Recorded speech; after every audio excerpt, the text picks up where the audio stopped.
Muito bem. Então, eu vou começar fazendo uma revisão da aula passada, com alguns slides, e aí eu passo, então, por tablet para a gente continuar a aula de hoje.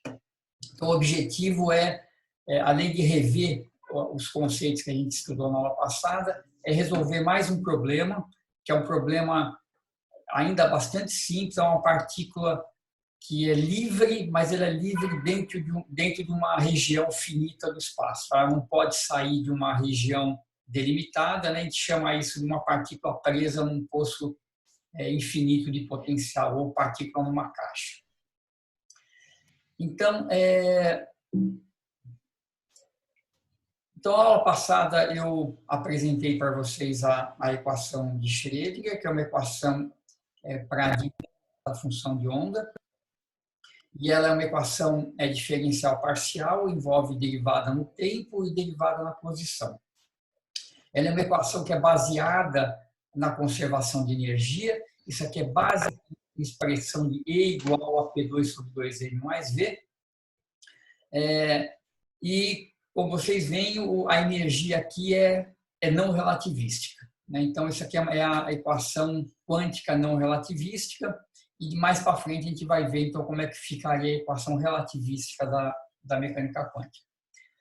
Então, para a partícula livre, nós vimos que aqueles ondas que a gente estudou, cosseno de kx menos ômega t, ou seno de kx menos ômega t, na verdade, a partícula livre é representada por uma combinação dessas duas formas, senos e cossenos, que é cosseno mais i seno, que, portanto, é uma exponencial de kx menos ômega t. Eu vou separar essas duas exponenciais aqui, eu vou reescrever isso aqui de uma maneira que vai aparecer bastante para a gente. Eu vou deixar o e aí kx aqui do lado, e a parte do tempo, menos i ômega t, se eu usar ômega igual a e sobre h cortado, eu posso escrever isso aqui explicitamente em termos de energia. Tá? Então, a gente lembra que para a partícula livre, a energia é P2 sobre 2M, né? Como pH cortado K, a energia também depende de K. Então, tudo isso aqui é uma função de K, né? K é um parâmetro, que é o momento dessa função de onda, o momento dessa partícula, que é representada por essa função de onda. Para cada K, a gente está representando uma partícula com um momento diferente. Se a gente pegar essa função de onda e calcular IH cortado de psi dt, a gente vê que cai um menos i ômega, então isso aqui dá H cortado ômega, que é E. Então, portanto, isso aqui, né, o operador IH cortado de dt representa a energia. E se a gente calcular menos IH cortado de psi dx, então, quando a gente deriva em relação a x, cai um i e um k. I com menos i dá 1, H cortado k, que é o momento. Então, menos IH cortado de dx faz o papel do momento nessa representação que a gente chama de representação de coordenadas, né? A função de onda está representada em termos da posição e não do momento. Então, o momento a gente obtém de uma forma indireta através dessa derivada. Então, a gente viu como a gente pode calcular valores médios. Então, dado o estado de uma partícula, psi ao quadrado é a densidade de probabilidade de encontrar a partícula numa posição x. Então, o valor médio de x é a integral de x vezes a probabilidade dela estar naquele valor, somado sobre todos os x possíveis, que a gente pode escrever explicitamente dessa forma aqui. Né? O psi ao quadrado é psi estrela vezes psi. Então, é mais elegante assim colocar nessa forma simétrica, se a gente quiser, psi estrela x psi. O valor médio de x2 é a mesma ideia. E também posso escrever dessa forma simétrica.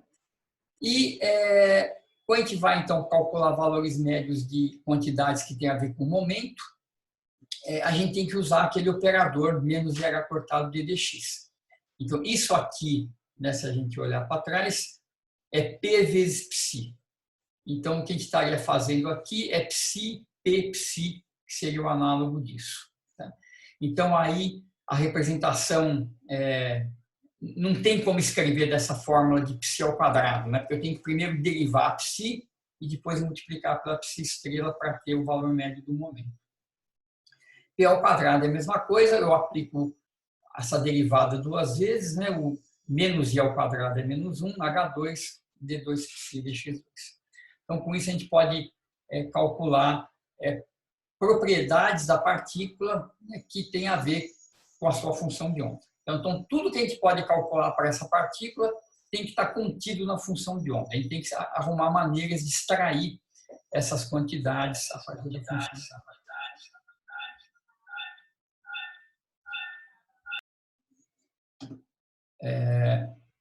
Só para comentar, a gente vai ver isso mais para frente, quando a gente for resolver o átomo de hidrogênio, mas essa ideia que a gente fez para uma dimensão pode ser estendida para 3 dimensões. Então, IH cortado epsilon continua sendo energia, só que a energia cinética não é só px2 sobre 2m, mas é px2 sobre 2m, mais py2 sobre 2m, mais pz2 sobre 2m, né? Energia cinética em 3 dimensões. Então, cada um desses momentos, né, então, é associado com uma derivada na direção apropriada. Então, a equação em 3 dimensões é uma extensão natural da equação em uma dimensão. Notem que isso que está aparecendo aqui, né, essa soma de derivadas segundas, é, na verdade, o operador laplaciano. Então, isso aqui a gente pode escrever também como laplaciano de psi, se a gente quiser. E aí a gente pode mudar de coordenadas, escrever laplaciano em coordenadas esféricas, cilíndricas, conforme for mais apropriado para o problema. A partícula livre, em 3 dimensões, ela também é o análogo da partícula livre em uma dimensão, só que, novamente, eu não tenho só mais x vezes px, eu tenho x vezes px, mais y vezes py, mais z vezes pz, né, que a gente escreve, então, em termos do momento dessa forma. E aí, K escalar R, KXX mais KYY mais KZZ, menos ômega T. Tá? A gente vai ver 3 dimensões mais para frente, a gente vai fazer um monte de uma dimensão ainda, então eu vou voltar nisso mais para frente, mas só para já comentar, para vocês terem uma ideia da cara dessa função de onda. Então, na aula passada, nós fizemos um exemplo, eu vou falar mais um pouquinho dele ainda hoje. A gente mostrou que essa função de onda aqui satisfaz a equação de Schrödinger para o oscilador harmônico. Então, ela vai satisfazer essa equação quando o V de x é m-ω2x2 sobre 2, ou kx2 sobre 2. A gente substitui e vê que dá certo. Em particular, se a gente calcular IH cortado de πdt dessa função de onda, você vê que cai aqui um menos I, com I cancela, cai um ômega sobre 2, isso aqui dá H cortado ômega sobre 2, que é a energia do estado fundamental do oscilador harmônico. Nós calculamos também, então, usando essas expressões aqui, né, o valor médio de x, x ao quadrado, p e p ao quadrado, para essa função de onda em particular, e nós obtivemos, então, esses valores. Né? O valor médio de x de p é zero, mas o valor médio de x2 e de p2 não são iguais a zero, e daí a gente calcula, então, o desvio quadrático médio, né, que é raiz quadrada de valor médio de x ao quadrado, menos valor médio de x ao quadrado. Então, a gente calcula o ΔX, que vai ser raiz quadrada disso, ΔP, raiz quadrada disso, e nesse caso, ΔX, ΔP dá exatamente H cortado sobre 2, que é o menor valor possível para esse produto.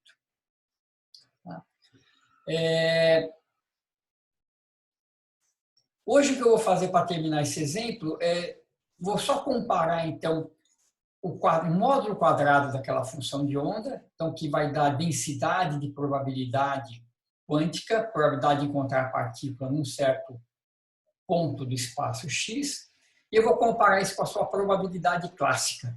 Tá? Eu vou mostrar que ela vai ter essa forma, eu vou fazer essa conta agora, é bem diferente da quântica, e se a gente desenhar essas duas funções, a gente pode comparar. Eu já vou mostrar aqui o resultado antes de fazer a conta. Está aqui o resultado quântico, então é uma gaussiana, então a maior probabilidade é que a partícula esteja próxima de x igual a zero, porque esse é o estado fundamental, né? Então, no estado fundamental, a partícula deveria estar no zero, mas ela não está, tem uma certa incerteza, mas ela está próxima do zero, e ela cai dessa forma. A probabilidade clássica, ela tem um comportamento bem diferente. Tá? Em primeiro lugar, você vê que o valor de x do oscilador ele tem amplitudes, né? Ele não passa de um certo mínimo e de um certo máximo, que é quando esse denominador vai a zero. Então, você vê quando x for igual a raiz de 2e sobre m ômega 2, isso aqui se anula. E a probabilidade vai para infinito, e a partir daí ela é zero. Tá? Isso são esses valores aqui. Então, o oscilador não pode ser encontrado fora dessa amplitude do movimento, a probabilidade clássica é zero dele estar aqui, e ela tem essa forma, né, o máximo dela é quando x igual a zero, o mínimo é quando x igual a zero, e ela diverge. Tá? E vocês notem que aqui já tem uma coisa interessante, que quanticamente isso não é verdade. Existe uma probabilidade, que é pequena, mas existe, de você encontrar o oscilador com amplitude maior do que ele poderia ter no caso clássico. Tá? Isso vai estar associado a esses fenômenos de tunelamento que a gente vai ver nas próximas aulas. Tá? Então, eu vou então fechar, vou só ver como é que a gente calcula isso aqui rapidamente, é um cálculo bem simples, para a gente entender um pouquinho melhor essas duas figuras. E aí eu vou fazer, então, o cálculo da partícula livre aprisionada no potencial. Deixa eu sair daqui e abrir o nosso aluso.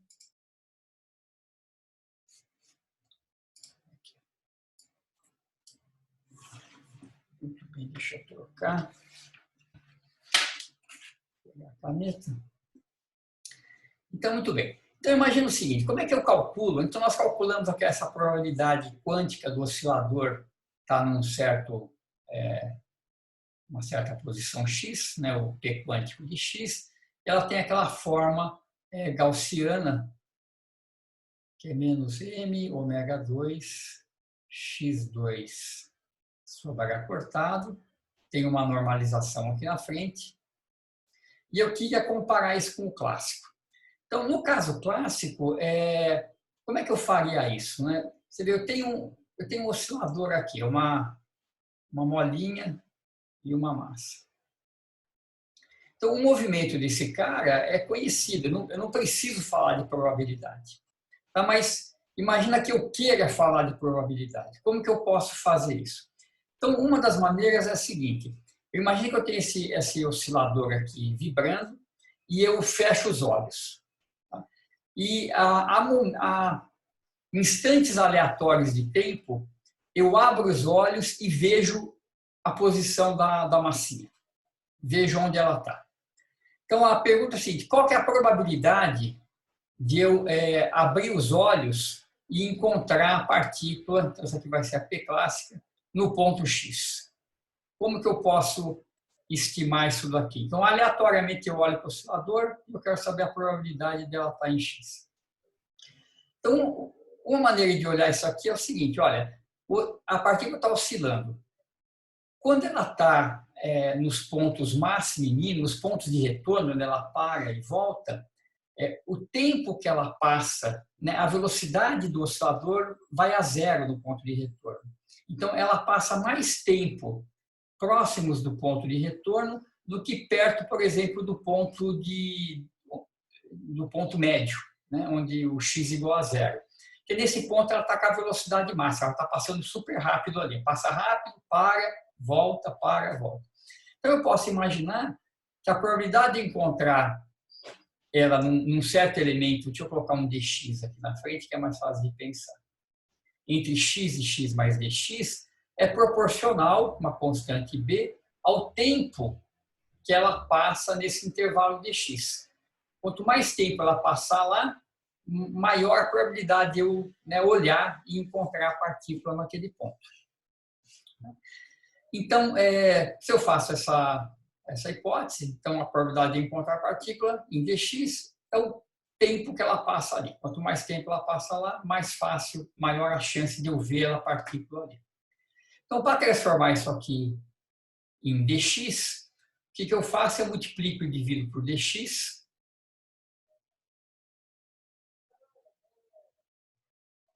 E esse dt que estava aqui em cima, eu vou jogar para baixo do denominador. E isso aqui é B dx dividido pela velocidade que a partícula tem no ponto x. Ou seja, quanto maior a velocidade dela, mais rápido ela passa por ali, menor a chance de eu abrir os olhos e encontrar ela lá. Então, qual que é a velocidade da partícula no ponto x? Ora, para isso, para calcular esse v, então isso aqui é um v, é a velocidade da partícula no ponto x. Eu olho para a conservação de energia. Certo? Como a energia do oscilador é constante, energia mv2 sobre 2, mais energia potencial. E daqui eu posso tirar, então, como E é fixo, dado x, eu tenho que saber V, porque o E é sempre constante. Então, eu resolvo essa equação para V. Então, como é que eu faço isso? Eu passo tudo para o lado de lá, vai ter um 2 sobre M. Então, é E menos o potencial.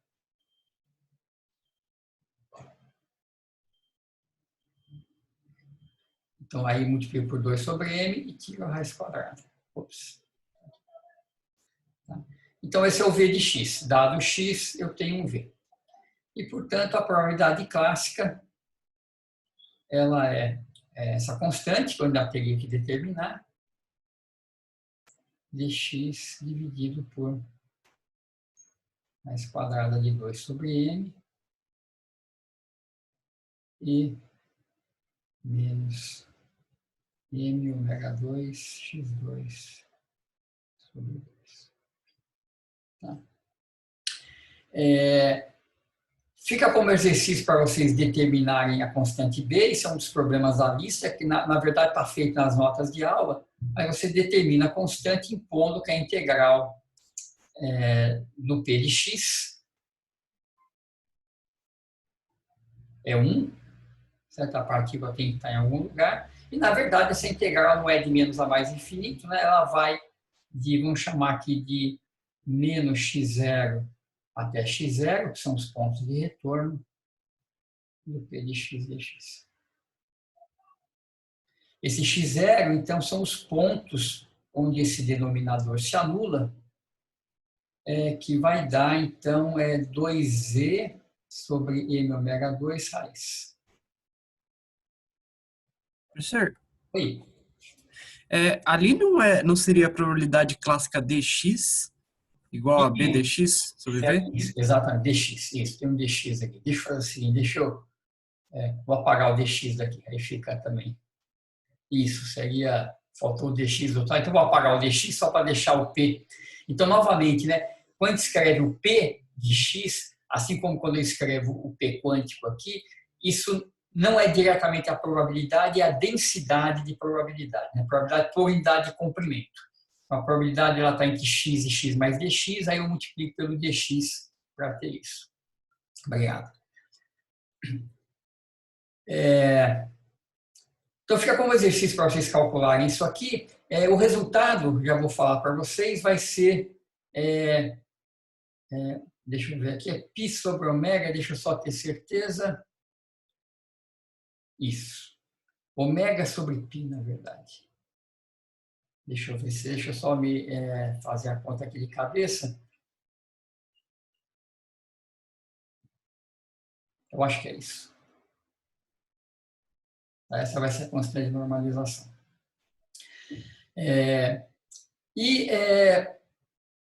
Então, você vê, vamos refazer aquele gráfico que eu mostrei para vocês nos slides, só para a gente entender um aspecto importante. Então, primeiro, isso aqui é máximo quando x igual a zero. Desculpa, ele é mínimo quando x igual a zero, porque eu tenho um sinal de menos aqui. Conforme o x se aproxima de x0, o denominador fica pequeno e a probabilidade fica grande, certo? Então, vamos ver se eu consigo fazer um eixo aqui. Então, essa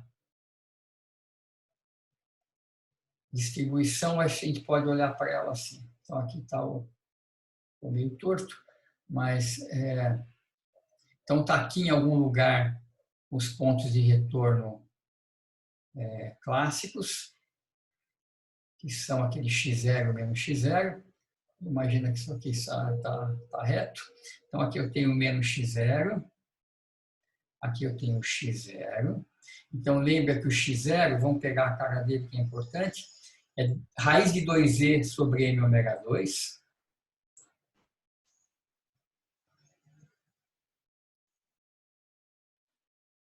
E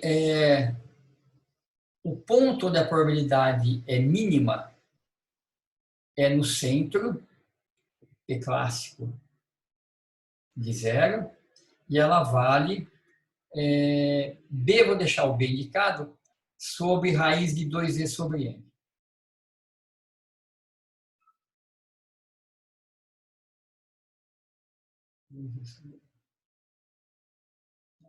Então, essa curva tem essa cara, algo desse tipo, certo? Então, aqui é esse valor PC de 0. Então, olha só, conforme, se você quiser realmente olhar para a probabilidade clássica para o estado fundamental, o estado fundamental clássico é aquele onde a energia vai a zero, certo? Porque classicamente eu posso ter x igual a zero, p igual a zero e energia zero. Então você vê, se eu tomo o limite de e indo a zero dessa expressão, você vê que o x0 vai a zero, então ele se aproxima aqui da origem, e a probabilidade clássica, 1 sobre 0, vai para infinito. Então, conforme esse cara vai ficando cada vez mais pequeno, essa distribuição ela vai tendendo a uma coisa assim, né? Ela fica bem fininha aqui.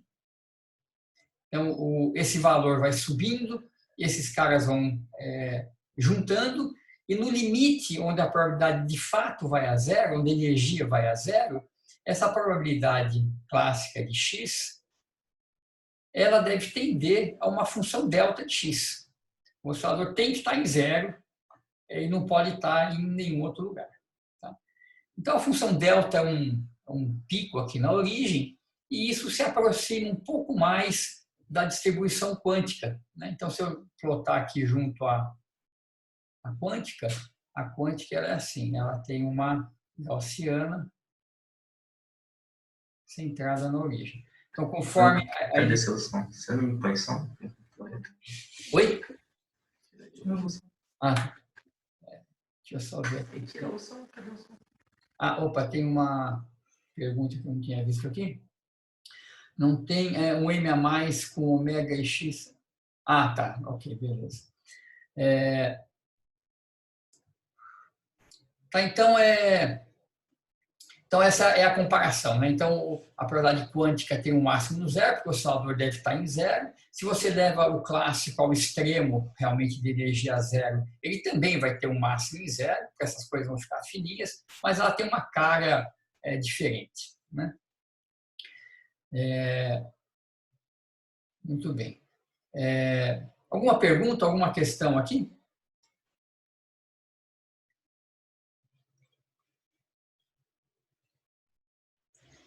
Então, o que eu queria fazer para a aula de hoje, isso aqui é para completar a aula passada. Então, o que eu queria fazer hoje então, você vê, esse oscilador harmônico a gente não resolveu, né? Eu chutei a função de onda para vocês e a gente viu que ela satisfaz a equação, a gente só deu uma analisada nas propriedades. Agora, de fato, eu queria resolver o problema de uma partícula num potencial que ele é infinito se x for menor do que um certo tanto, a sobre 2, ou se x for maior do que a sobre 2, e dentro dessa região, entre menos a sobre 2 e a sobre 2, ele vale zero. Então, isso aqui é o que a gente chama de uma partícula numa caixa, ou poço de potencial infinito. Ele tem essa cara aqui. Então, V de x, ele é infinito para cá, infinito para lá, e aqui dentro ele vale 0. Então,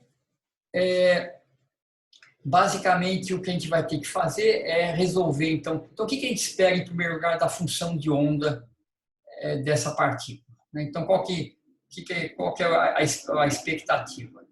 É que isso seja muito parecido com uma partícula livre, porque o potencial é 0 dentro da caixa, certo? Só que tem a parede, então ela não pode ir para todo lugar, ela vai ter que estar presa aqui dentro. Então, o que eu vou assumir como hipótese, e que a gente vai, de fato, mostrar que tem que ser dessa forma depois, é que a função de onda, nessas regiões onde o potencial é infinito, ela tem que ser 0. Então, isso tem que ser 0 fora da caixa. Então, essa é a ideia de que eu tenho um potencial repulsivo muito forte, então não tem como a partícula passar para cá, nem passar para lá. Então, a probabilidade de eu encontrar a partícula nessas regiões é 0. Então, a função de onda da partícula pode ser alguma coisa aqui dentro, mas ela tem que ir a 0 nos pontos críticos aqui, menos ou mais A sobre 2, e permanecer 0 daí para frente. Então, eu espero que a função de onda dessa partícula seja alguma coisa assim, né? 0 aqui, 0 aqui, e aqui ela pode ser qualquer coisa que a gente vai calcular. Tá?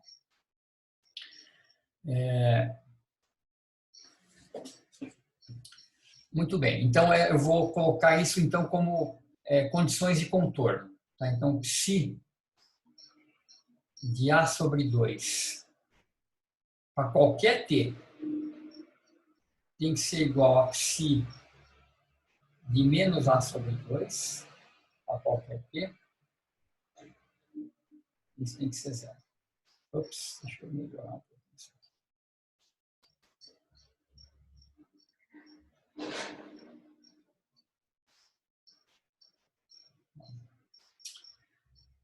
Tá? E dentro do espaço menos A sobre 2, A sobre 2, o potencial é 0. Certo? Então, quando o potencial é 0, eu tenho a partícula livre, e as funções de onda da partícula livre eu conheço, elas são dessa forma, né? A, E, AI, Kx. Eu vou usar aquela forma separada, menos I, ET sobre H cortado. Né? Então, o ômega T, eu vou substituir o ômega por E sobre H cortado para facilitar aqui a nossa conta. Só que tem um detalhe, né? Então, essa função de onda, ela satisfaz a equação de Schrödinger, ela representa uma partícula com momento P igual a H cortado K. E se a gente olhar para a dinâmica clássica dessa partícula dentro da caixa, se eu fizer um diagrama posição-momento para essa partícula, então eu tenho aqui os pontos de retorno, a partícula não sai daqui, mas então, quando a partícula está indo da esquerda para a direita, ela tem um momento positivo, certo? Ela está indo para cá, ela bate na parede e volta. Então, instantaneamente, né, o momento fica negativo, com o mesmo módulo, mais negativo, e ela vai para o lado de lá. Então, ela fica batendo de um lado para o outro, e nessa aproximação de potencial infinito, a transição é instantânea, né? Ela bate e volta instantaneamente para cá. Então, na verdade, a função de onda aqui dentro é uma combinação de uma partícula que tem momento P com uma partícula que tem momento menos P. Certo? Ela está indo e voltando. Ela não está só um momento. O momento não é mais uma grandeza conservada. A energia é conservada, mas não o momento. O momento fica trocando de sinal. Só o módulo do momento é conservado. Tá? Então, o que a gente pode esperar dessa função de onda, né, a função que descreve essa partícula, ela deve ser uma combinação linear. Deixa eu colocar a preta. Então, o que eu espero para a função de onda é uma combinação de uma onda, então com uma amplitude, vou chamar de A', que está com um momento positivo,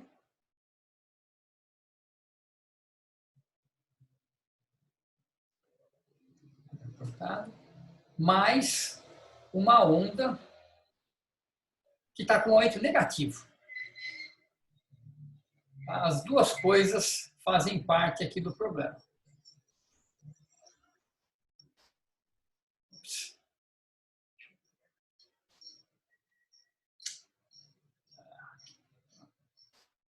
Melhorar isso aqui.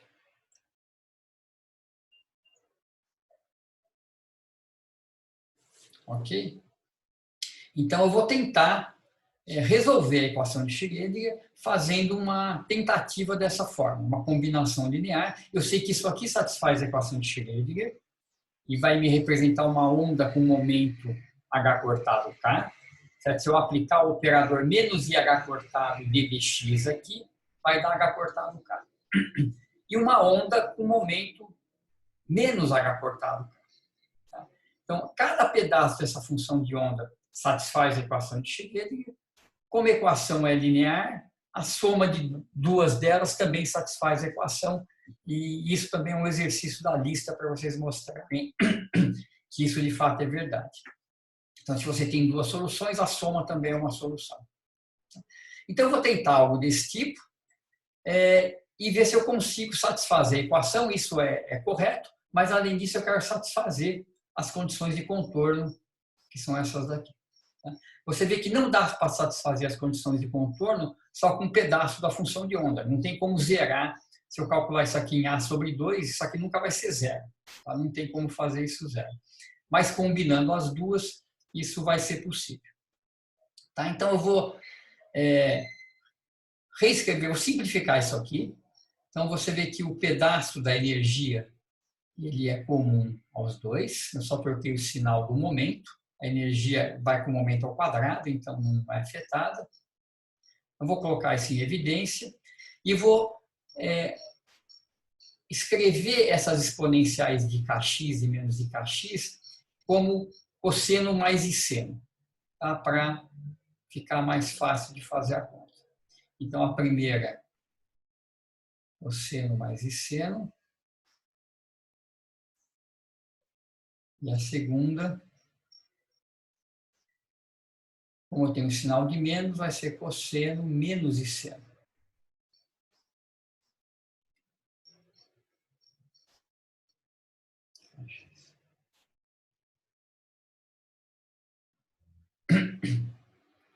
Tá, então, eu tenho termos em cosseno, termos em seno. Eu vou juntar esses caras.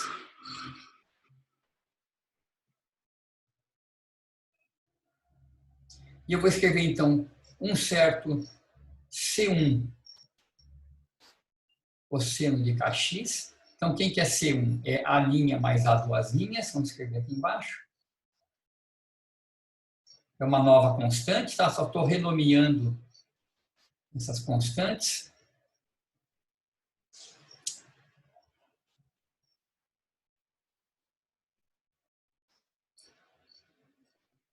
E mesma coisa para o seno. Então, eu vou escrever então, os termos com seno eu junto, vou chamar a constante resultante aí de C2. Então, a C2, quem que ela é? É I.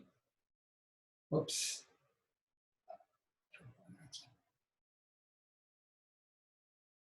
A C2 vai ser uma constante complexa. Não tem problema, né? Porque tudo é complexo, não tem problema nenhum. Então, ela é I, a linha, mais I, menos I. Outra, tá difícil hoje. Menos I a duas linhas.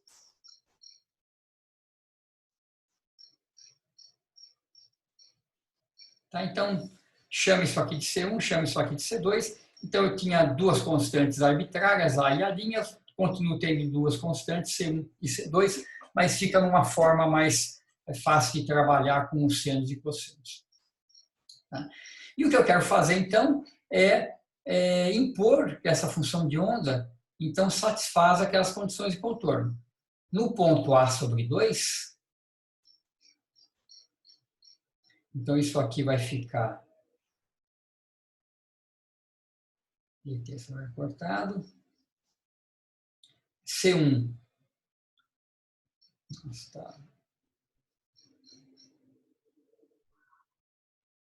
C1 cosseno de KA sobre 2, mais C2 seno de KA sobre 2. Então, isso aqui tem que ser zero. Certo?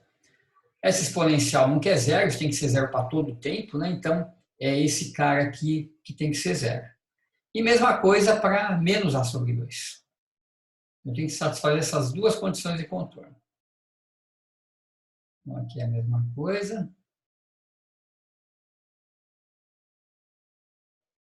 Tá. C1 cosseno, o cosseno é par. K sobre 2. E quando eu calculo seno em menos A sobre 2, o seno é ímpar, então sai um menos aqui. A sobre 2.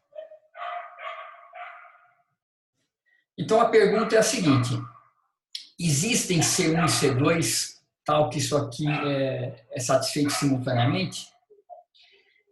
E a resposta dessa pergunta é bem sutil e vai ter a ver com a quantização de energia.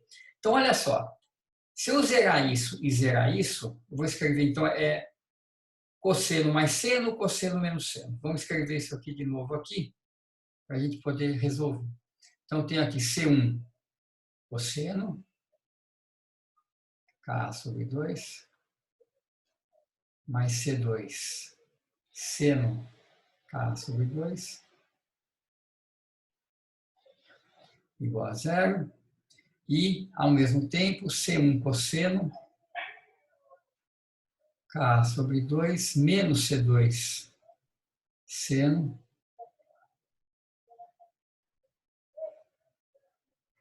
igual a zero.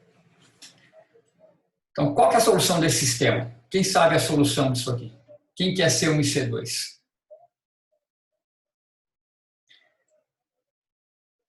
É um sistema linear, homogêneo, com duas equações e duas variáveis, duas incógnitas. C1 e C2, genericamente, é zero. C1 igual a zero, C2 igual a zero. Porque, olha só, dessa equação de baixo, eu passar o C2 seno para o lado de lá, eu vejo que C2 seno é igual a C1 cosseno. Então, se eu substituir isso aqui por C1 cosseno, vai dar 2C1 cosseno igual a zero, portanto, C1 igual a zero. Se C1 igual a zero, C2 igual a zero, e a gente chega numa solução trivial, onde não tem função de onda. Sabe? Se C1 e C2 são zero, não tem função de onda. Então, dá a impressão que esse sistema não tem solução. Mas não é verdade. Ele tem solução, mas não para todos os valores de K. Isso aqui vai ter solução não trivial para alguns valores de K apenas. Tá? Então, a gente tem dois casos aqui. Ó. Solução trivial, que a gente não quer, porque não tem função de onda. É C1 igual a C2 igual a zero. Agora, tem duas classes de soluções não triviais. Então, a primeira classe de soluções é a seguinte. Se eu fizer C2 igual a zero, o que acontece? Eu mato esse cara aqui e a única coisa que sobra é... E eu não quero ser um diferente, eu não quero ser um igual a zero também, né? Mas eu vou ter que resolver isso aqui. Ó. Se C2 é zero, isso tem que ser zero. E isso é zero se o C1 for diferente de zero, quando Ka sobre 2 for um múltiplo ímpar de π sobre 2. Certo? Cosseno de π sobre 2 é zero. Então, se eu tiver o K satisfazendo essa condição, para n igual a zero em diante. Isso também é satisfeito. Então, por exemplo, para n igual a zero, K igual a π sobre 2, cosseno é zero, está satisfeito. Então, eu tenho soluções. Então, a solução não trivial acontece para K, vou chamar de Kn igual, o 2 mata aqui, π sobre A vezes 2n mais 1. Então, como K é quantizado, a energia é H2K2 sobre 2n, certo? É a energia da partícula livre ali dentro. A energia vai ser quantizada também.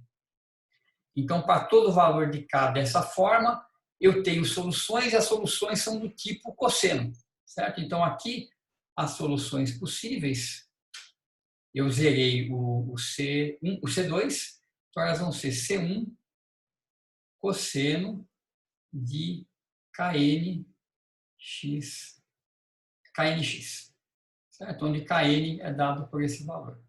Então, as funções de onda existem para alguns valores de K, as energias são quantizadas, e para todos esses psi-n, para todo Kn, a solução vai a zero nas bordas, como a gente gostaria.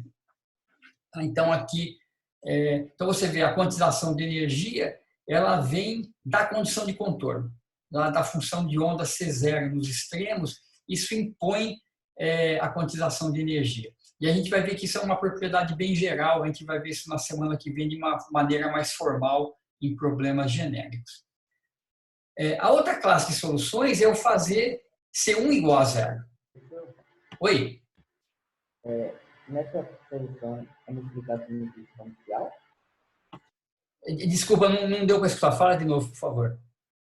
A exponencial existe em Alex ou não? Nossa, eu não tô conseguindo escutar. Você está falando da... Então, deixa eu ver se eu consigo entender. Então, primeiro, existe essa solução... se você puder digitar, seria legal, porque aí o áudio tá bem ruim. A exponência... Não, então... sim, desculpa. Falta exponencial. Obrigado. Aqui falta exponencial de menos I e N T sobre H cortado. Isso, faltou a parte do tempo, né? Deixa eu voltar aqui. Faltou essa parte aqui. Só que esse E agora é o E para esse valor de momento, né? É o H2KN2 sobre 2N. Então, a gente quantiza a energia também. Obrigado por ter lembrado. E a outra classe de soluções é quando, então, C1 igual a zero. Tá? Então, se eu fizer C1 igual a zero, é o seno que tem que ser zero, então vai ser bem equivalente. Vou fazer aqui, outra classe. 2. Eu faço C1 igual a zero, então eu tenho que anular C2 seno de Ka sobre 2. E como eu não quero anular o C2, eu preciso escolher os Ks como sendo, então, Ka sobre 2 tem que ser um múltiplo de π. Então, tem que ser da forma N, 2Nπ, né? Isso, não, Nπ. Então, se K sobre 2 for Nπ, agora o N de 1 em diante, né? Isso aqui tem o seno se anula. Então, o seno se anula em π, em 2π e assim por diante. O zero não adianta, né? Se eu colocar N igual a zero, isso aqui vai dar zero e eu fico sem função de onda de novo, então tem que começar de 1. Então, aqui eu tenho um novo conjunto de possibilidades, que é quando Kn é 2nπ sobre A. Então, é um número par de π sobre A. Antes eu tinha um número ímpar de π sobre A. E agora as funções de onda dessa classe vão ser, então, a C2, seno de KNX, para esses KNs, e NT sobre H quadrado. Tá? Então, a gente vê, as funções de onda são senos ou cossenos. Se ela for seno, os Ks possíveis são números pares de π sobre A. Se for seno, é um número ímpar de π sobre A. Tá? Então, na verdade, isso aqui, deixa eu só... essas duas funções de onda, elas podem ser colocadas elas podem ser juntadas numa única forma. Deixa eu escrever para vocês, a gente verifica que está correto aqui. Então, existe uma maneira de juntar esses dois resultados num só, que são os seguintes. Deixa eu só olhar aqui, para eu não me atrapalhar com os sinais aqui. Então, tá aqui. Então, a solução geral, a gente pode escrever assim, ó, psi de xt igual a uma constante c, que a gente vai ter que encontrar por normalização, tá? Que a probabilidade tem que ser 1 de encontrar a partícula em algum lugar. E a menos i ENT sobre H cortado. E agora a gente faz um truque para escrever os senos e os cossenos de uma vez só, que é assim, ó, a gente põe aqui nπ sobre A, como os ímpares e os pares de π sobre A são soluções, então todos os nπ sobre A têm que ser solução, só que a função tem que alternar de seno para cosseno em cada caso. Então a gente coloca aqui uma fase que faz esse truque. Então agora o n começa de 1 em diante. E as energias, deixa eu colocar primeiro o K. Então, os Ks são nπ sobre A. E as energias, então, como são H2, K2 sobre 2m, é H2, N2, P2 sobre 2m, A2. E aqui a gente vê, né, que quando o n é igual a 1, o que vai acontecer aqui? Eu tenho 1 mais 1, 2, cancelo 2, eu tenho cosseno de πx sobre A mais π. Isso aqui é menos o cosseno de π sobre A. Então, a gente ganhou um sinal de menos aí em relação à solução anterior, mas a gente pode absorver isso na constante de normalização. Então, quando você tem aqui... deixa eu pegar aqui. Quando o n é igual a 0, o K é π sobre A e a solução é um cosseno. Então, a gente vê que, de fato, quando o n é π sobre A, quando o K é π sobre A, n igual a 1, eu caio no cosseno. Quando eu tenho a próxima solução, que é 2π sobre A, a solução tem que ser um seno. E, de fato, aqui vai ter, quando n é igual a 2, 3 meios de π. Isso transforma, quando a gente abre o cosseno de A mais B, isso transforma o cosseno num seno. Então, a gente fica alternando de seno e cosseno. E a solução fica de uma forma mais compacta quando a gente escreve dessa maneira. Tá? Então, em particular, eu só escrever aqui o estado fundamental, que é o n igual a 1. Isso aqui é menos i e1 T sobre H cortado, que é uma constante. Então, n igual a 1, isso aqui é π, né? Então vai ficar cosseno A, cosseno B, cosseno de π é menos 1. Esse menos 1, eu posso escrever ou não, se eu quiser, né? Se eu escrever o menos 1, eu posso chamar menos C de uma nova constante, né? Então esse sinal não é muito relevante, a gente vai ter que determinar a constante pela normalização de qualquer forma. Então esse é o estado fundamental. E a energia, então, mais baixa da partícula na caixa é essa daqui.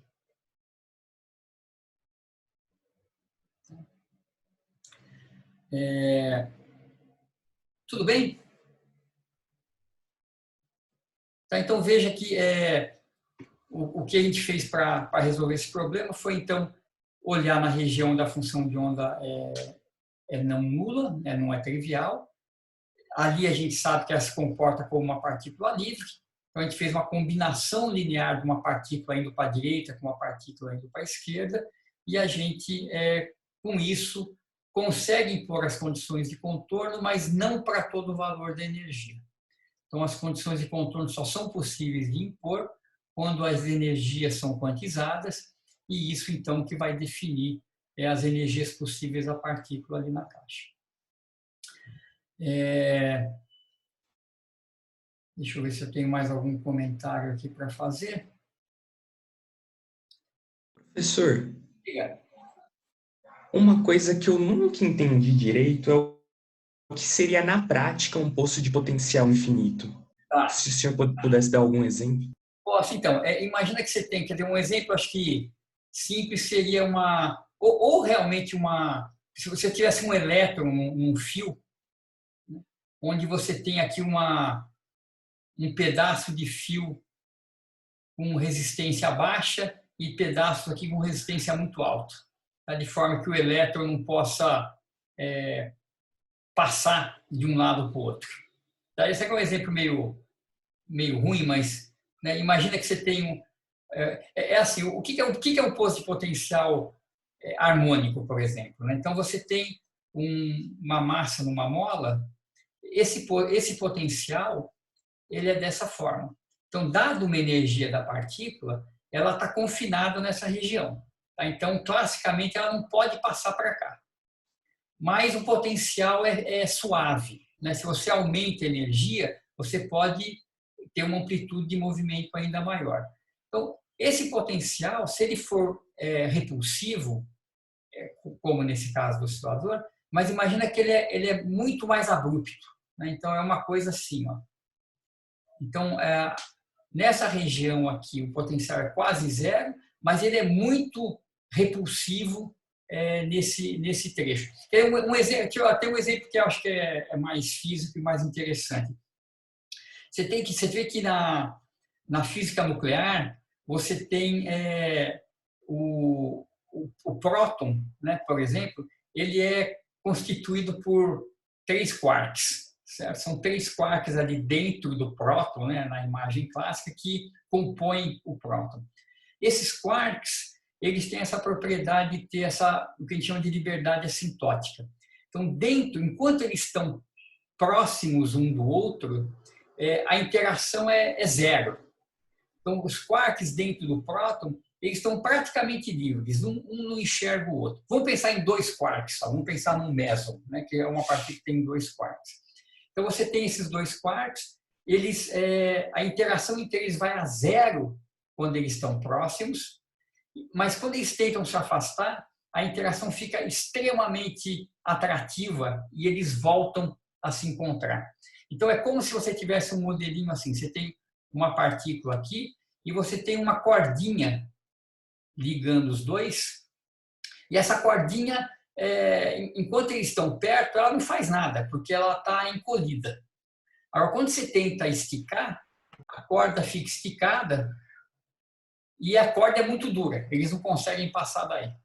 Tá? Então, isso aqui, na representação do centro de massa dessa partícula, né, a coordenada relativa, desculpa, entre elas, é uma coordenada que o potencial que a coordenada relativa vê é desse tipo.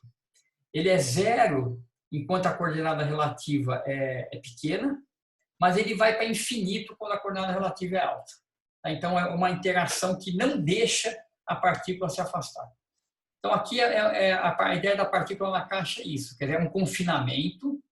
Então, as partículas estão confinadas aqui nesse potencial. Então, aqui dentro, no potencial harmônico, ainda tem alguma força, mas a força é bem repulsiva quando ela chega na parede. Então, a caixa é um limite extremo dessa situação. É claro que é uma idealização, né? Não existe um potencial de fato infinito, mas é uma idealização dessa situação onde dentro não tem interação, mas quando você tenta se afastar, a interação é muito forte. Tá? Agora entendi, sim. Obrigado, professor. Nada. Professor, Obrigado. você está conseguindo escutar? Não sei se... Tá, mais ou menos está dando. Agora. Teve um momento que eu não sei se você falou, porque eu não sei se às vezes está muito probleminha aqui também, tá? Mas você explicou o que era esse C? O C se diz a constante? Sim. Então, o que essas... Pois é, você vê que tem essa história, deixa eu talvez deixar isso mais claro. As funções de onda, a gente tem que sempre normalizar, né? Então, a gente vai ter que, em princípio, determinar o valor dessa constante impondo que a integral do psi ao quadrado dentro desse intervalo de menos a até a seja igual a 1. Então, quando a gente fizer essa imposição, a gente vai determinar o valor dessa constante e, se não me engano, aqui, para todo valor de n, essa constante vai dar raiz de 2 sobre a. Acho que essa é a constante de normalização apropriada aqui. No entanto, essa constante é determinada a menos de um sinal.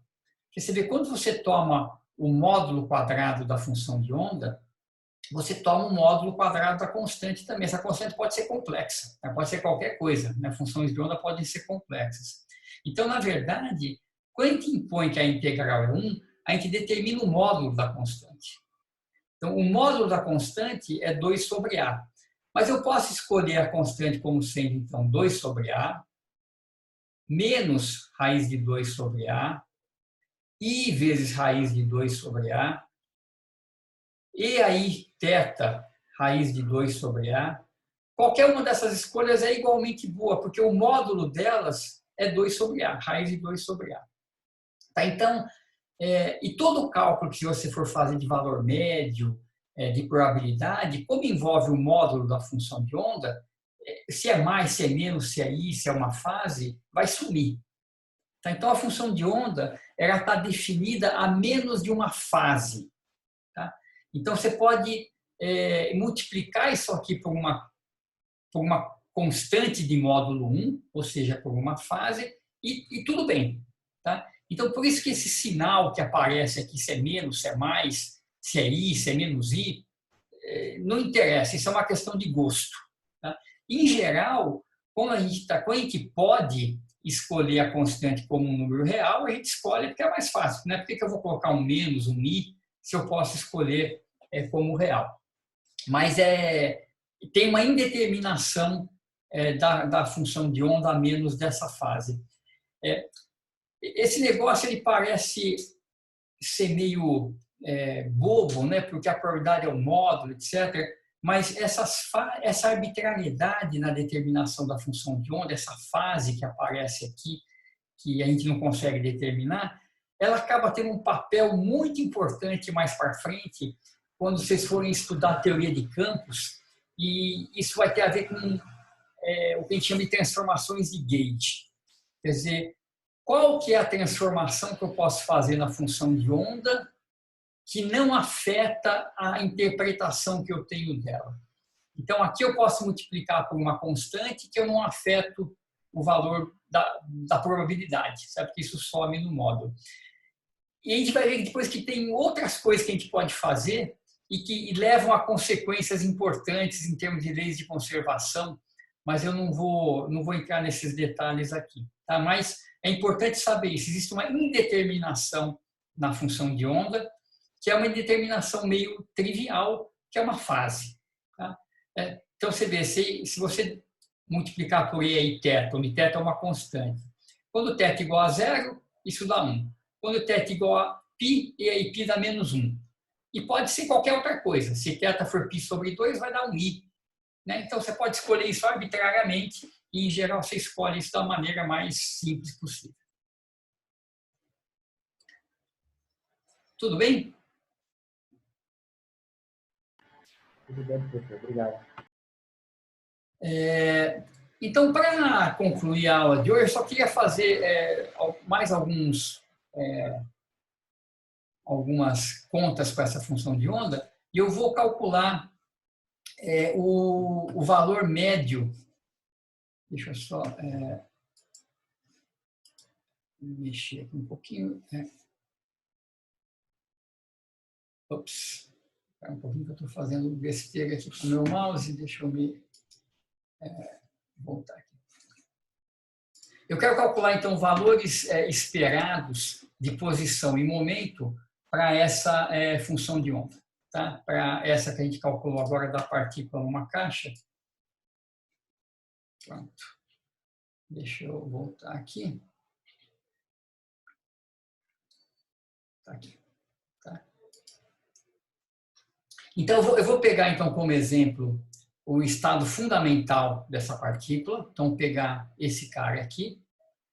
Eu vou calcular essa constante de normalização para a gente ver como é que ela aparece e calcular o valor médio de x, p e o princípio de incerteza para a gente completar essa conta. Tá? Então, deixa eu reescrever aqui o psi. Então, eu tenho essa constante, a gente vai calcular. Tem a energia. E a gente sabe que o estado fundamental é um cosseno. Se a gente fizer um esquema dessa função de onda, esse cosseno é um cara dessa forma. Ele se anula aqui nos extremos. Ele tem um único máximo aqui em x igual a 0. E as outras funções vão ser senos, né, cosseno com duas rampas, coisas desse tipo, mas a gente desenha isso depois. Tá? Então, essa é a função de onda. E o que eu quero fazer, então, em primeiro lugar, eu vou calcular o valor da constante c. Então, vamos lá. Integral de psi ao quadrado dx. Basta integrar nesse intervalo, porque a função de onda é 0 fora dele. Então, o módulo disso aqui é 1, certo? É uma fase, ela tem módulo 1. A constante, então, aparece como módulo quadrado. E aqui fica cosseno ao quadrado de πx sobre A. E menos A sobre 2, A sobre 2. Então, como é que a gente calcula isso? Tem uma formulinha para útil aqui, que é cosseno ao quadrado de θ. A gente pode escrever como 1 mais cosseno de 2θ sobre 2. E aí é fácil integrar. Então, isso aqui vai dar. Então, eu vou impor que isso aqui é 1. Então, isso aqui vai dar módulo de c ao quadrado. Então, vamos substituir esse cosseno e integrar. Então, o termo 1/2 integrado em dx dá 1/2 vezes o tamanho do intervalo, que é A. Então, dá A sobre 2. A integral de cosseno é seno e cai um 2. Então, vai ficar um 4 aqui embaixo. E esse cara eu vou calcular. Θ não, né? É πx sobre A. Deixa eu escrever isso. Então, vai ficar cosseno. Então, de 2 vezes aquilo. 2πx sobre A. Cai um 2. Então, vai ficar um... na verdade, cai um monte de coisa, né? Cai um 2π sobre A. Então, vai ficar 4π dividido por A. Isso aqui eu vou calcular, então, entre menos A sobre 2 e A sobre 2. Só o termo do cosseno, que eu já calculei. Isso aqui vai dar 0, né? Quando eu calculo em A sobre 2, vai dar cosseno de π. Desculpa, seno. Por isso que ia dar 0 assim, que é seno. Integral de cosseno é o seno. Então, quando eu calculo em A sobre 2, dá seno de π, que é 0, e menos A sobre 2 dá seno de menos π, que é 0 também. Então, esse cara some e fica A sobre 2. Tá? Então, é bom lembrar essa formulinha, né? Você está integrando um cosseno ao quadrado num período dele, a integral é sempre metade do intervalo, porque a integral vem desse pedaço aqui, o outro termo em geral dá 0 nos extremos, então sobra só essa parte do meio. Então tá, então o módulo de c ao quadrado é 2 sobre A, e aí o módulo de c é a raiz de 2 sobre A, e a gente vai escolher o c como sendo real, igual a 2 sobre A. Faltou dividir por π. Aqui você diz, aqui não, né? Porque você vê, eu estou escrevendo a integral de menos A sobre 2 a A sobre 2. Então, como cosseno ao quadrado eu escrevo assim, esse primeiro pedaço da integral é sempre a integral de meio. Né? Integral de meio dá meio de integral de dx, que é o tamanho do intervalo que é A. Aqui não tem π, não.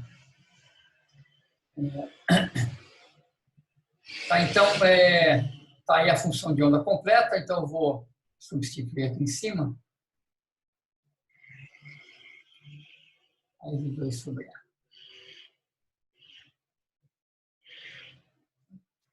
E vou calcular, então, para vocês os valores médios.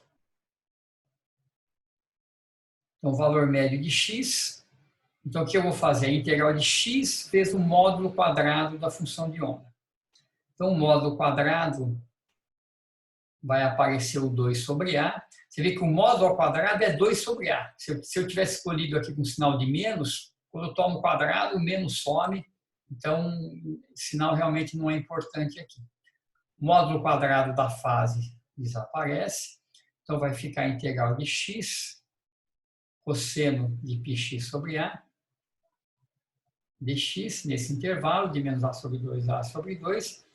Isso aqui dá zero, certo? Porque, novamente, eu estou integrando uma função ímpar, a função cosseno é par nesse intervalo, e x é uma função ímpar. Se a gente desenhar aqui, ó, o cosseno é essa função aqui. O x, ele é essa função aqui, certo? X igual a isso. Então, se eu multiplicar essas duas funções, aqui ela vale zero, né? Porque o produto é zero, ela vai ser zero aqui, vai ser zero aqui, vai ser zero aqui. Então, aqui ela é negativa, passa pelo zero, fica positiva e volta para zero. Então, a integral é zero, né? Esse pedaço mata com esse aqui, a integral da zero. A integral do momento vai dar zero também, mas tem que calcular, né? Então, qual que é a integral do momento? Eu tenho que calcular primeiro, então, menos IH cortado de psi dx. Então, derivada de cosseno é menos seno. Então, com esse menos vai dar mais. Cai um π sobre A. E fica, então, seno. Então, fica todo mundo aqui de novo. Raiz de 2 sobre A. Exponencial. Seno.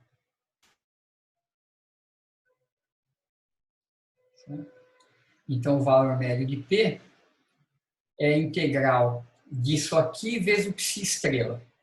Então, o psi estrela é só eu trocar o sinal aqui da fase, é a única coisa que é complexa, e isso vai cancelar com esse termo.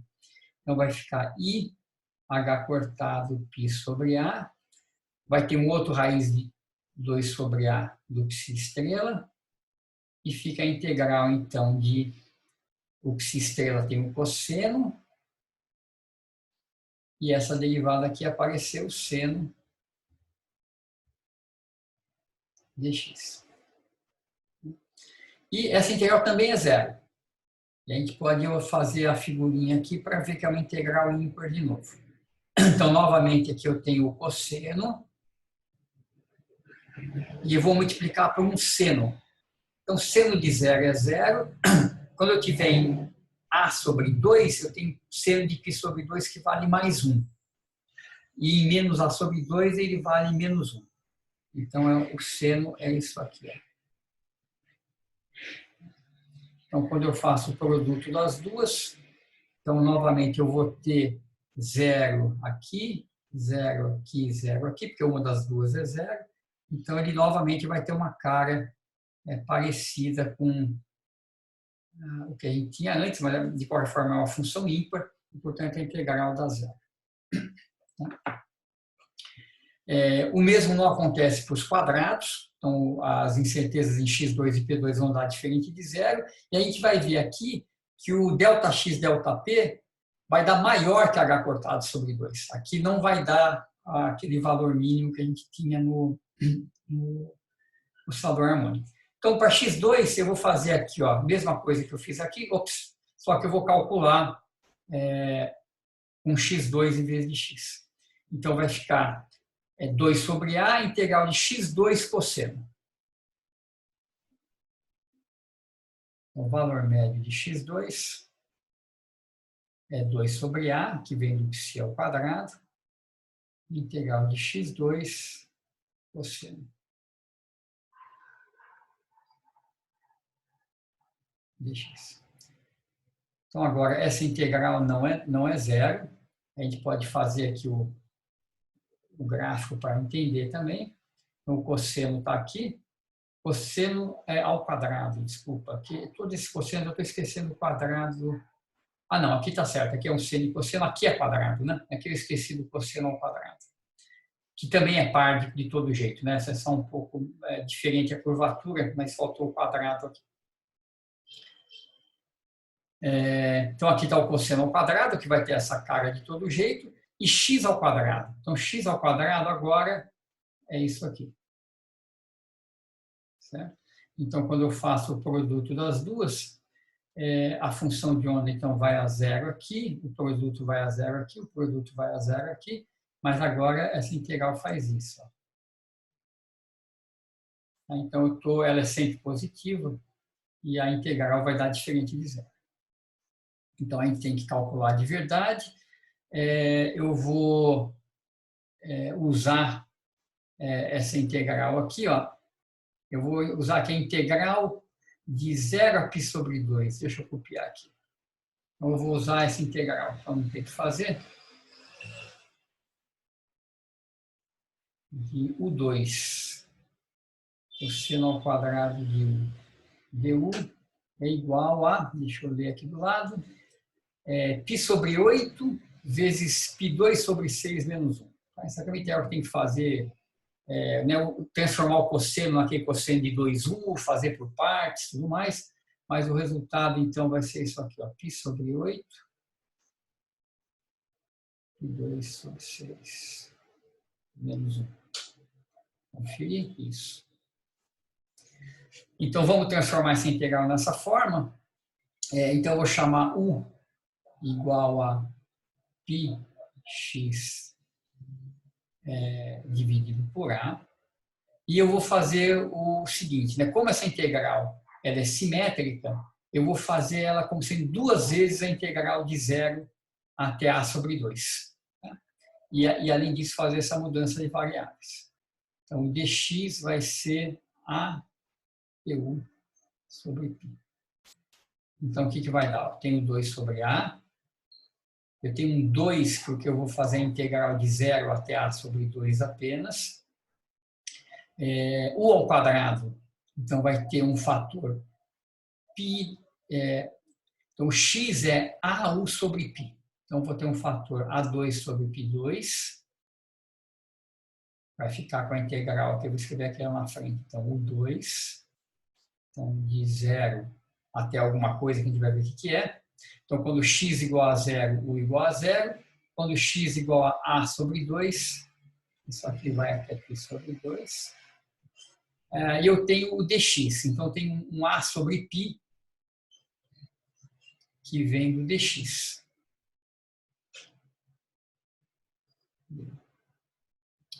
Então, vamos ver o que dá tudo isso aqui. Vai dar um 4. A ao quadrado sobre π ao cubo. E essa integral que a gente tem ali do lado.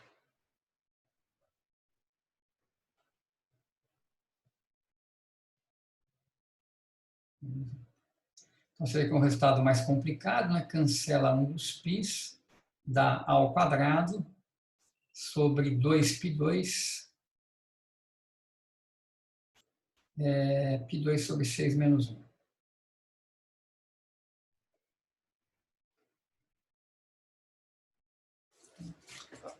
Então, esse é o resultado do delta x2. Portanto, o delta x é a raiz quadrada disso menos o valor médio de x ao quadrado. O valor médio de x é 0, então é só a raiz quadrada desse cara que está aqui. Então, vai ser um A sobre π, e fica essa raiz quadrada desse número todo aqui. Vou juntar esse 2 aqui dentro. 12 π2 é menos 6. Tá. Então, só tirei o denominador ali. Aí, para terminar, vamos fazer o valor médio de P ao quadrado. Então, vamos voltar aqui.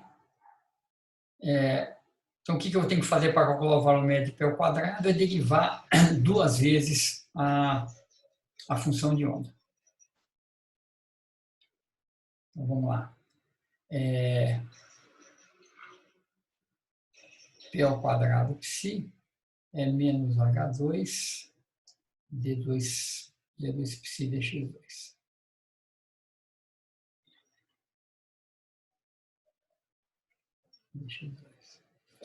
Então, vamos lá. Vamos derivar uma vez e derivar de novo. Então, você vê, a função de onda ela tem cosseno de πx sobre A.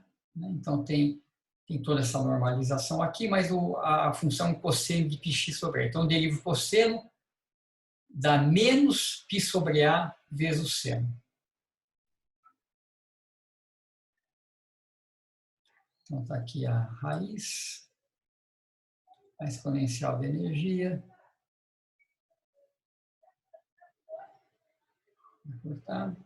Então, dá um seno, πx sobre A, e cai um fator que é menos π sobre A.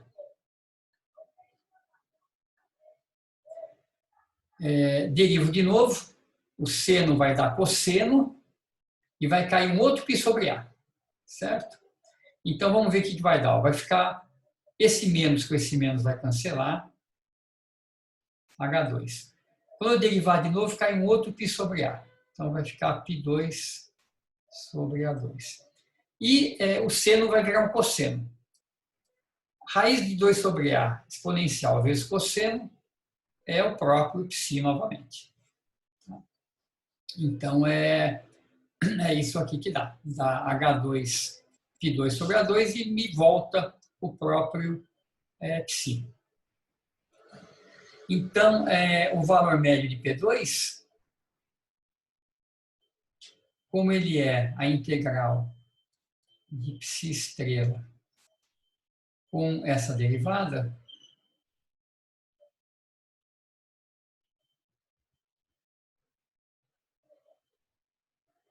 dx. Então, o que vai dar? A derivada a gente já fez, teve essa constante,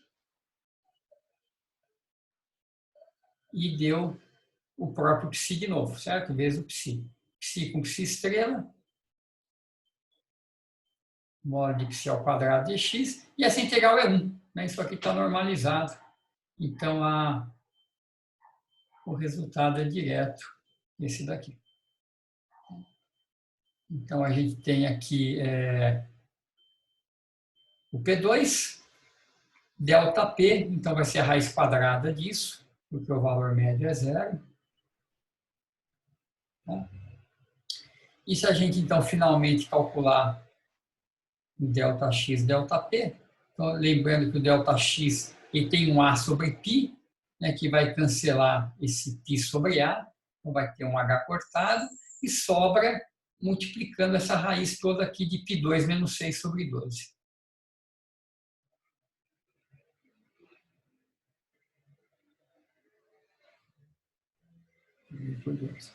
E essa conta aqui, você vê que isso aqui está bem perto de meio, né? Π ao quadrado é 9 praticamente, 9 menos 6, 3.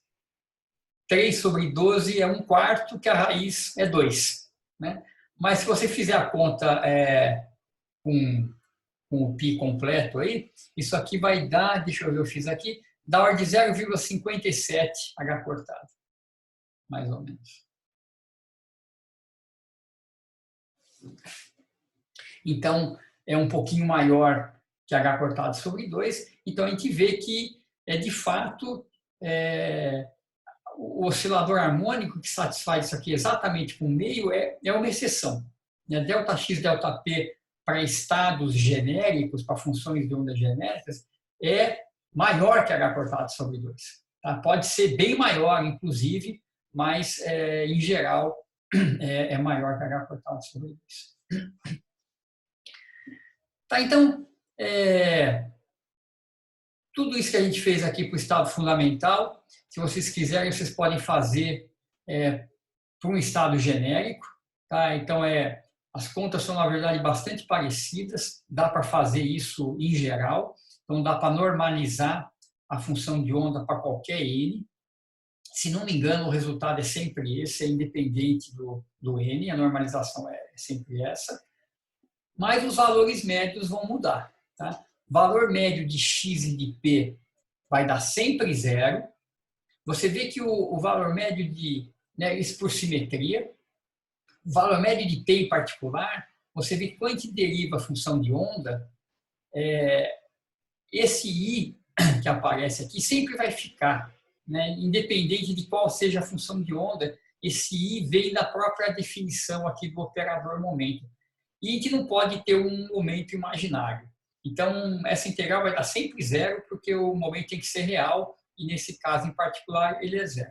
Então, por que ela é 0? Porque a partícula está indo para um lado ou para o outro. Então, em média, ela não está indo para lugar nenhum. O momento médio é 0. E agora, o valor médio de P2 e X2, isso sim vai depender de N.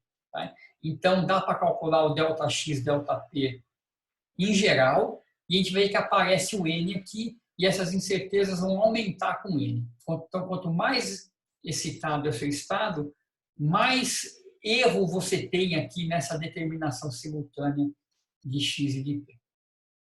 Tá? Perguntas? Alguma questão? Então, vocês vejam que resolver a equação de Schrödinger é uma arte, né? Então, para cada problema, a gente vai ter que olhar para o problema, decidir por uma estratégia e tentar resolver. Na semana que vem, nós vamos encerrar esse capítulo e a gente, acho que a próxima aula é bem bacana. Nós vamos estudar propriedades gerais da equação de Schrödinger. Nós vamos imaginar um potencial arbitrário em uma dimensão. Nós vamos demonstrar condições para que a energia seja quantizada ou não e propriedades de condições de contorno que a função de onda tem que satisfazer para que ela seja fisicamente aceitável.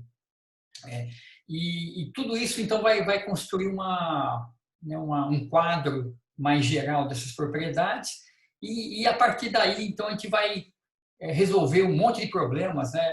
Poço de potencial finito, barreira de potencial, a gente vai ver tunelamento e oscilador harmônico, vamos resolver de fato o oscilador harmônico, montar todas as funções de onda e o final é resolver, pelo menos de forma simplificada, o átomo de hidrogênio. Tá? Ver que de fato aquela solução de Bohr ela emerge aí da equação de Schrödinger e todas aquelas propriedades que a gente viu. Então, é isso por hoje. Se vocês tiverem perguntas, por favor, fiquem à vontade aí para perguntar, para comentar.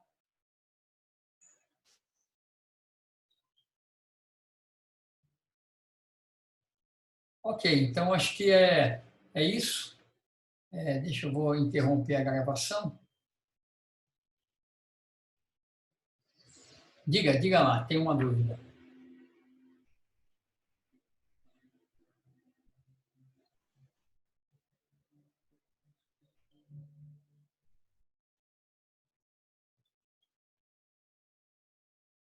É o Adriano que está perguntando. Você vai escrever ou não está aparecendo? Ah, está lá.